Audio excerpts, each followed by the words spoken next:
कोईडा गोष्ठी शिक्षा अधिकारी कार्यालय रूपांतरीकरण और शुभ उद्घाटन अवसर में विघ्न विनाशक मूर्ति स्थापन कार्यक्रम अनुष्ठित हो जाइछि। एही अवसर में भंजपाली नोडाल उच्च विद्यालय परिसर में शिक्षक सम्मेलन और गुणात्मक शिक्षा शिक्षकों भूमिका शीर्षक आलोचना चक्र अनुष्ठित हो जाइछि। मुख्य अतिथि भाव जोगदे कोईडा ब्लॉक अध्यक्ष सुरेश कुमार नायक प्रदीप प्रज्वलन कर आनुष्ठानिक भाव कार्यक्रम शुभारंभ करथिले। सम्मानित अतिथि रूपे कोईडा डिग्री महाविद्यालय इतिहास विभाग अध्यापक प्रदीप कुमार पट्टनायक, बरसुआ लोह खणीर सीएसआर प्रबंधक अमिय राउत, टेंसा सरपंच अनिता पूर्ति, समाजसेवी प्रभात पंडा, सेल हॉस्पिटल दंत विशेषज्ञ डाक्तर अयोध्या प्रसाद पंडा प्रमुख जोगदे गुणात्मक शिक्षा शिक्षकों भूमिका उपर आलोकपात करथिले। कार्यक्रम द्वितीय पर्यायर में बणाई गुरुंडिया कुत्रा ब्लॉक गोष्ठी शिक्षा अधिकारी माने जोगदे उपस्थित थिबा समस्त ब्लॉक प्रधान शिक्षक शिक्षयित्री एवं अन्य शिक्षक शिक्षयित्री मानक गुणात्मक शिक्षा और शिक्षक मानकर भूमिका विषय बुझाइथिले।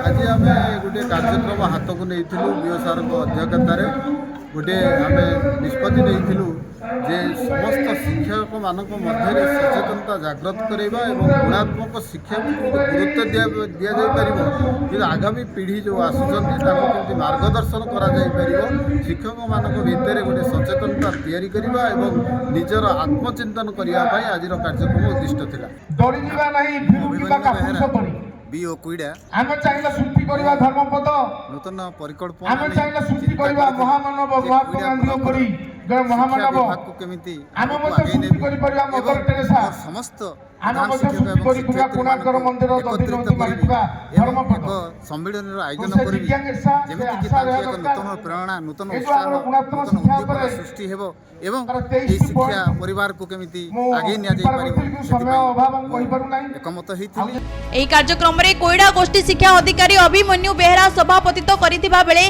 टेंसा सीआरसीसी प्रशांत कुमार परिडा मंच परिचालना करथिले। एही अवसर में समस्त अतिथि अवसर प्राप्त शिक्षक शिक्षयित्री एवं सांबादिक मानकु संबर्धित करा जायतिला। मनोरमा दास को द्वारा लिखित शिशु पुस्तक उन्मोचित करा जायतिला। कोईडा ब्लॉक शिक्षक संघ तरफ आयोजित एक रक्तदान शिविर में बणाई रक्त भंडार डाक्तर अनुरुद्ध बेहरा तत्वावधान में 37 यूनिट रक्त संग्रह करा जायतिला। स्वेच्छासेवी संगठन एसपीआर मुख्य बापिली गोस्वामी एवं समस्त सदस्य माने शिक्षा मेला प्रदर्शन करने सहित कार्यक्रम में सहयोग करथिले। कोईडारू संबित जनाको रिपोर्ट टू मानी टीवी।